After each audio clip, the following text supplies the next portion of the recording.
BINTULU to be hub of the next commercial bamboo plantation.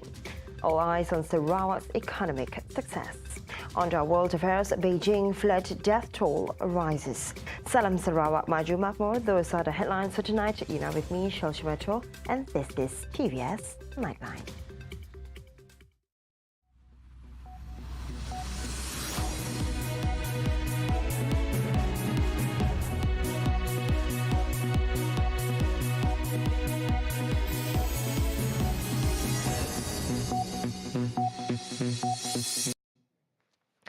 A commercial bamboo plantation will be set up in BINTULU following the signing of a Memorandum of Understanding MOU between the Sarawak Timber Development Corporation and a local company. Covering 1,000 hectares, the two-year agreement with Rich Venture Plantations in Berhad is also aimed to produce high-value added products such as biomass, bamboo charcoal and bamboo-based food packaging products. He said the Sarawak government is targeting around 10,000 hectares of commercial bamboo plantations and 1,640 hectares of community plantations to be developed in the state. We have planted 2,760 plus 59 hectares community bamboo we have developed. Saya yakin dengan strategi ini Sarawak akan mampu menjadi hub pembangunan industri buruh yang terkemuka di Malaysia. Additionally, Abang Johari said the value of the world's bamboo industry for 2022 was valued at $66.22 billion, while Malaysia's bamboo export is worth 8.43 million ringgit. Desire to export downstream products of timber and other species amounting to about 8 billion ringgit. And this is the target that we have, and we want the industry as well as people involved in timber trade. He added the aspiration is also in line with Sarawak's efforts to preserve and conserve forests in its green economy policy. The MOU will see STIDC will be responsible for providing technical consultancy and supplying quality bamboo seedlings, while Rich Venture Plantation will provide the land, workforce and infrastructure. In other developments, Sarawak's Premier Dr. Tan Sri Abang Johari Tunapeng praises 2022 as a remarkable and transformative year for the state, as it successfully achieved the status of a high-income economy. The Premier announced that Sarawak has surpassed expectations, doubling its income and garnering recognition from the World Bank. All this was accomplished much earlier than the initial target of 2030. Apparently, the year 2022 has really transformed our economy. We are now acknowledged by the World Bank as a high-income state. Meaning we have reached that target already as a high-income economy, where our target was actually 2030. But we work hard that 2022 we double our revenue. Just a matter of 4 years. We managed to double from 6 billion to 12 billion revenue to the state. He said that based on reports by the Department of Statistics Malaysia, DASM, the household income and export has increased in 2022. Previously, DASM published a report of household income in Sarawak has increased by 3% in 2022, while Sarawak's export rose by 44%. Relentless rain stretched into the fourth day in Beijing on Tuesday, August 1, inundating streets and residential areas in parts of the city, so far claiming 11 lives with 27 missing. In Beijing's western Fangshan district, rescue personnel aboard an inflatable boat paddled across waist-deep floodwater along a main street as residents navigated flooded neighborhoods. Dozens of waterlogged vehicles could be seen in the surrounding area. Rivers have swollen to dangerous levels, prompting Beijing to use a flood storage reservoir for the first time since it was built 25 years ago. As of Monday night, China's capital city had sealed off over 100 mountain roads and evacuated more than 50,000 people from their homes. Beijing recorded an average of 260 millimeters of rainfall from Saturday to early Monday, with the Changping Wangjiaoyan Reservoir logging the largest reading at 738.3 millimeters.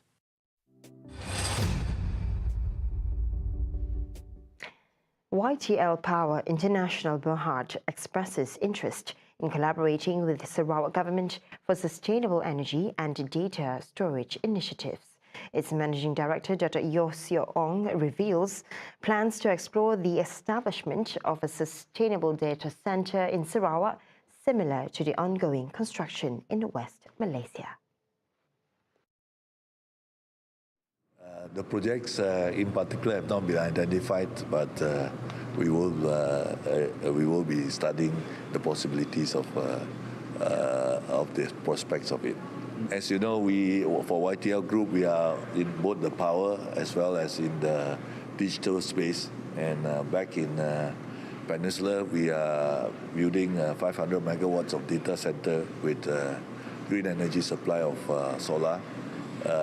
So those concepts of where we can use green energy and data centers and our expertise is where we are looking at for Sarawak. Yeah. He told this to reporters after paying a courtesy call to the Premier of Sarawak, Datuk Patinggi Tan Sri Abang Johari Tunopeng, at Wisma Bapa Malaysia on Wednesday. Regarding the total investment, the exact figure is yet to be determined. Last month, YTL Corporation engaged with the Sarawak government through its subsidiary, YTL Cement, by signing a Memorandum of Understanding MOU with the Sarawak Economic Development Corporation SEDC and BINTULU Development Authority to secure the state's cement supply chain. At the same time, the General Manager of SEDC, Datuk Abdul Hadi Abdul Kadir, stated that SEDC would provide assistance and expertise to YTL for the establishment of the data center and the production of green energy. Map their roadmap or set their target in line with the Sarawak government initiatives, basically in the digital technology, in the green energy and all that. So basically, I think YAB is welcoming the idea of them, participating in the business opportunities and development of Sarawak in that areas.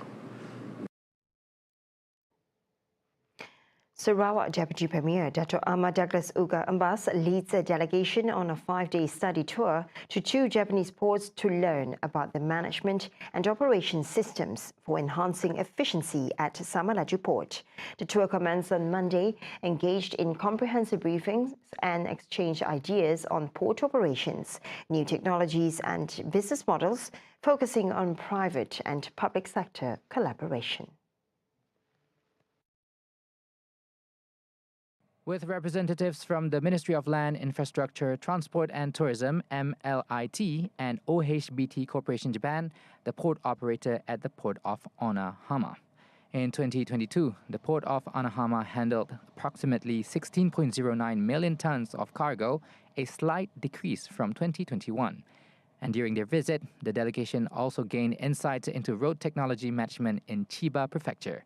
The delegation's next destination is the Port of Yokohama in Kanagawa Prefecture, continuing their pursuit of knowledge and insights from industry leaders. Accompanying UGA were MIPD Deputy Ministers Datuk Majang Renggi and Insinia Aidelariwu, the ministry's Permanent Secretary Chiu Chi Yao, the Director of Sarawak Economic Planning Unit EPU Lester Matthew, and members of the Board of Directors from Samalaju Port Authority, including Murum Assemblyman Kennedy Chukpai Ugon. Sarawak welcomes steelmaking company Pasco Holdings' interest to invest in Sarawak, as the company is exploring investments in the new energy sectors, including hydrogen and carbon capture storage. Deputy Premier Sarawak Dr. Ahmad Awang Tengah Ali Hassan, in a courtesy call to Pasco in Seoul, South Korea, said these sectors are being promoted in line with Sarawak's PCDS 2030 and hopes that the company will look further into investing in these projects in Sarawak. Tengah met with the Executive Vice President of the Hydrogen Unit of Pasco Holdings, Cho Ju-yi, to renew the state friendship with Pasco. Pasco is the world's 6th largest steel maker, which currently operates 2 integrated steel mills in Pohang and Gwangyang in South Korea. Also present, the Ambassador of Malaysia to the Republic of Korea, Datuk Lim Jue Jin, Deputy Minister for International Trade, Industry and Investment, Datuk Dr. Malcolm Musen Lamo, Advisor to Mintrade Sarawak, Datuk Muhammad Naruddin Majais, and Permanent Secretary to the Ministry of Natural Resources and Urban Development, Datuk Zaidi Mahdi. The Kuching City South Council MBKS has signed a Memorandum of Understanding or MOU with Curtin University to make Kuching an age-friendly city. This initiative comes after concerns over the increasing population of senior citizens and decreasing birth rate. Present to witness the MOU signing was the Deputy Premier of Sarawak, Dr. Sri Dr. Sim Gui Hian, who said 12.1% or 73,800 of Kuching's total population consist of people aged 60 years and above. This reflects Kuching's capacity to become a perfect destination for retirement. Because we don't want people to think of Kuching, right? It's a cheap and good one. Because we have cost of living cheap only. We want them to think that Kuching is a good place to retire because we have age-friendly society, we are city of UNESCO, city of gastronomy, we are net zero, we are smart cities, and they can contribute to that environment. The signing ceremony was undertaken by MBKS Mayor Dato' Wee Hong Seng and Pro-Vice Chancellor of Curtin University, Simon Lunick. Wee, who also delivered a speech and said that in 2020, there are a total of 174,625 individuals who are 65 years and above. This number has of course increased since that year, which is why MBKS aspires to improve livelihood through effective policy service that involves the community.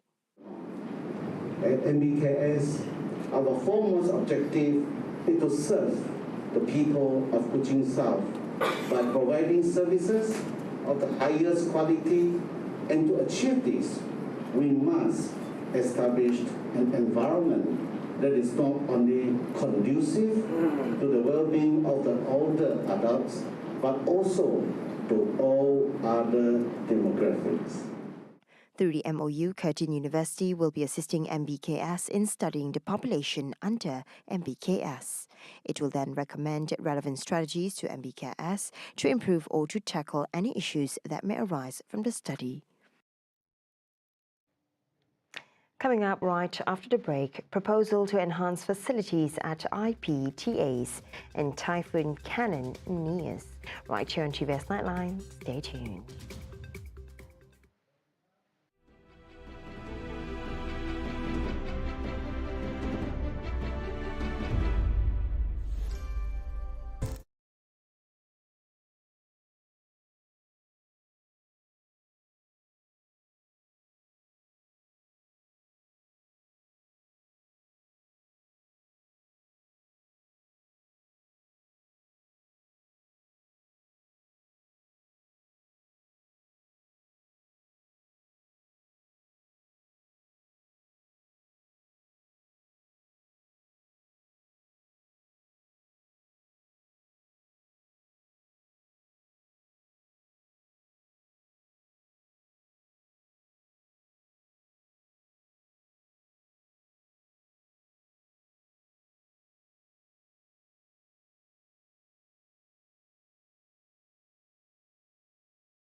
Welcome back.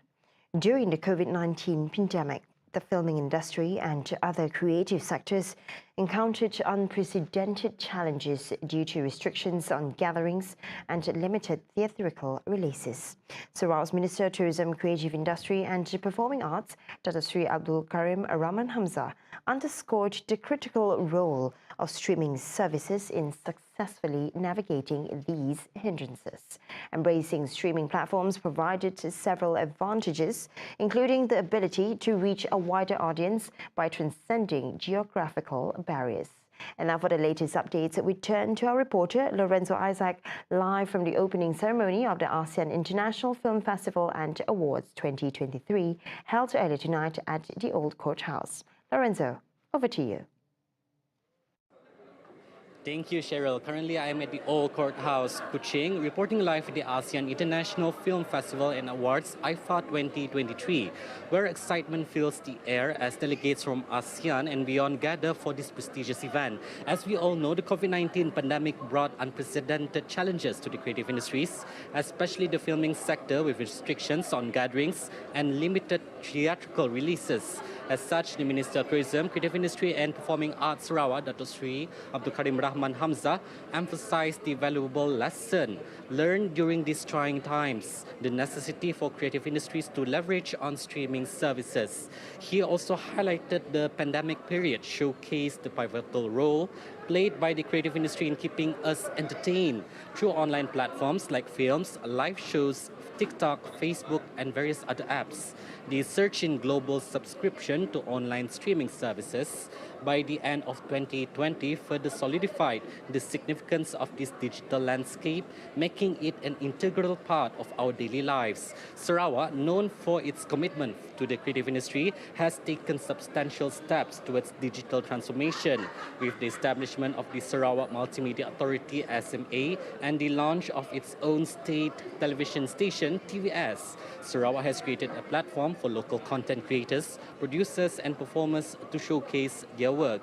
As IFA 2023 kicks off, it serves as a crucial meeting place for the movers and shakers of the ASEAN creative industry, and the event offers opportunities for collaboration, knowledge sharing and joint ventures furthering the industry's growth on the international stage.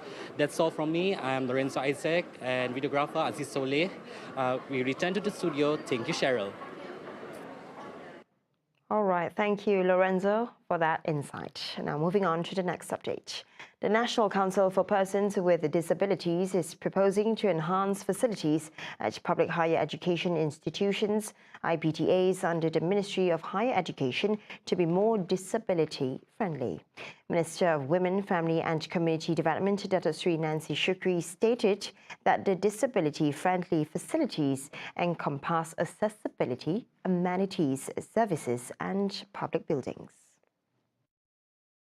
In a meeting chaired by Nancy, 10 individuals were appointed as new members of NCPD under Section 3(2)(j) of the Persons with Disabilities Act 2001, with a 2-year term from July 1st, 2023 to July 30th, 2025. The meeting also covered 2 briefing papers. One focused on improving school facilities under the Ministry of Education MOE to be disability-friendly, and the other addressed creating a specialized route for student admissions via UP Online, ensuring equal rights and accessibility for persons with disabilities in society. Nancy emphasized that this meeting plays a crucial role as the government's main platform for development, recovery and integration efforts within the disabled community, aligning with Malaysia Madani principles. Prime Minister Dr. Sri Anwar Ibrahim refutes allegations from some quarters claiming that the unity government is biased and belittles efforts to assist the hardcore poor. Now, he asserts that the unity government has never sidelined any community in the country, and all assistance and initiatives are enjoyed by the entire society, regardless of ethnicity and nationality. This is our position. You like it or not, you support or not, we will never change that position to support every single citizen in this country. Noktahkan kemiskinan. Ahli Parlimen PAS jawab, mana ada selesaikan masalah kemiskinan? Tengok, mengaji dah habis. Omar Abdul Aziz itu khalifah terkenal. Dalam 2 tahun 3 bulan selesai masalah kemiskinan Tegal. Dengan pengurusan yang cekap, tidak sakau, tidak curi, tidak membazir, tidak sombong. He said this during the Unity Tour in Semenye, reaffirming that all government machinery is mobilized to uplift the hardcore poor in the country. The Prime Minister also assured that the Unity government will ensure that assistance to the people remains inclusive and will not betray any community in the nation.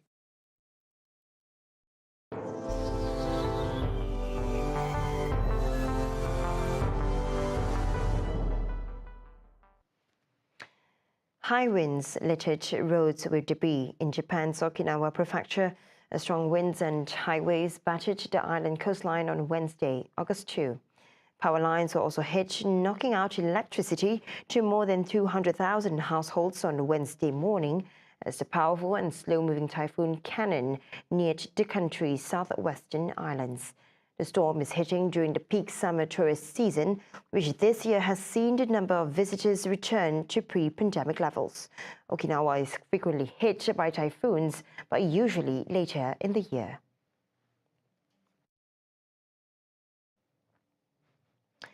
In a significant development, Donald Trump faces his criminal charges for the 3rd time in 4 months on Tuesday, as investigators look into his efforts to overturn the 2020 U.S. election defeat while he campaigns for the presidency in 2024.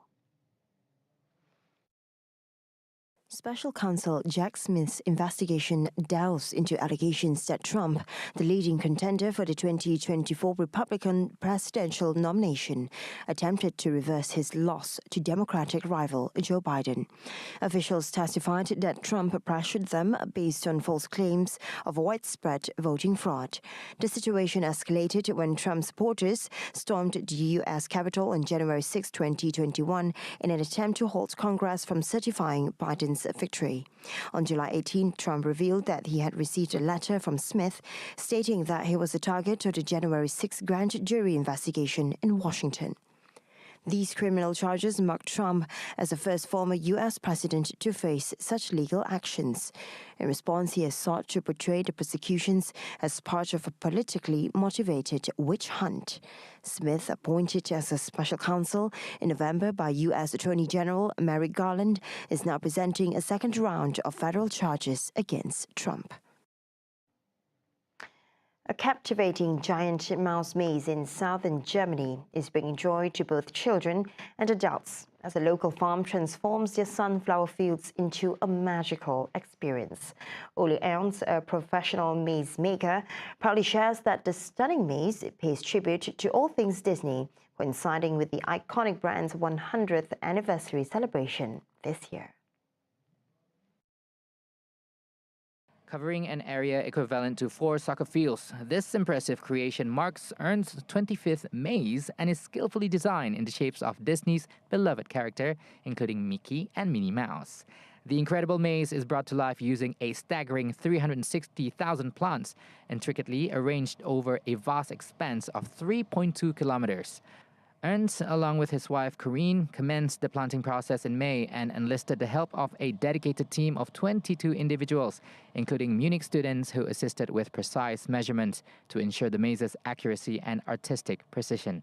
We love making maps because experiencing the world over the space of 4 football fields is something very special. And of course, it also works with Europe, with Africa, with Bavaria, with Germany. We celebrated 25 years of German reunification and 100 years of Bavaria like this. Faces and portraits are always a special feature.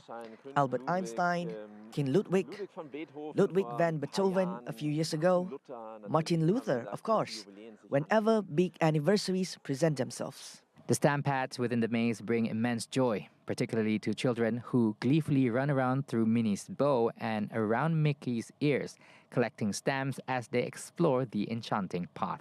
Since 1999, Ernst has been a mastermind behind these captivating field artworks, ranging from recreating Leonardo da Vinci's masterpieces to crafting intricate designs like a map of Europe. His creative prowess and dedication have brought to life a multitude of awe-inspiring creations that continue to captivate visitors of all ages. The first plane carrying French nationals and citizens of other countries from Niger have landed in Paris on Wednesday. French Foreign Minister Catherine Colonna said that a total of 262 people were on board the aircraft. The flight left Niger to evacuate French and European nationals who wanted to leave the country, where a military junta overthrew Niger's democratically elected president, Mohamed Bazoum, on July 26. Evacuations will continue on Wednesday, with French nationals advised to go to the international airport in Niamey, Niger's capital. Another plane carrying 87 people, including 36 Italians, 21 Americans, and 1 British citizen evacuated from Niger, have safely arrived in Rome. The coup in Niger has sent shockwaves across West Africa's Sahel region, one of the poorest and most unstable in the world, where Niger was considered the West's most stable ally in the fight against a fast-growing Islamist insurgency. Meanwhile, a zoo in China has been forced to deny allegations that its sun bear is actually a human in a costume. After footage of the bear standing on its hind legs raised online accusations of an imposture. Recently, a video clip of a bear interacting with a group of people at a zoo in eastern Hangzhou City went viral on Chinese social media. Many users questioned the authenticity of the bear, with some alleging that its posture and wrinkled skin suggested that it was actually a human in costume. But the zoo dismissed the rumors, saying that the animal was indeed real. Other zoos in China have previously been accused of stocking their enclosures with animals that are not what they seem, including a dog passed off as an African lion and a pool filled with penguin-shaped balloons.